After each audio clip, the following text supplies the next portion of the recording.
আজকে আমাদের বাড়িতে আসছে একটি নতুন মেম্বার। ভিডিও দেখে বুঝতেই পারছো কিসের কথা বলছি।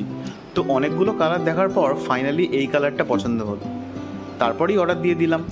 তো ফাইনালি সব ফর্মালিটি কমপ্লিট করার পর রেডি করা হচ্ছে আমাদের নতুন মেম্বারকে। তো সব পার্টস লাগানো শেষ করে খানিকটা দেখতে এরকম লাগছিল। তারপরেই চলে এলাম মায়ের মন্দিরে একবার পুজো দিতে। নতুন গাড়ি কিনে মায়ের মন্দির দর্শন এবং পুজো দেওয়াটা তো একটা রিচুয়ালের মধ্যেই পড়ে। পুজো দেওয়া শেষ করে ঠাকুরমশাই গাড়ির দুদিকে দুটো ধাগা বেঁধে দিলেন এবং বললেন গাড়িকে সমস্ত বিপদ থেকে এই ধাগা দুটো রক্ষা করবে, আর এই ধাগা দুটো যেন কখনোই না খোলা হয়। এই ধাগা দুটি উনি এনেছেন সুদূর কামাখ্যা মন্দির থেকে। তারপর পুজো দেওয়া শেষ করেই আমরা বেরিয়ে পড়লাম ঘুরতে, আর ঘোরার ভিডিওটা তোমরা খুব শীঘ্রই দেখতে পাবে। এই ভিডিওটা ভালো লাগলে অবশ্যই একটা লাইক, শেয়ার আর সাবস্ক্রাইব করে দিতে ভুলবেন না।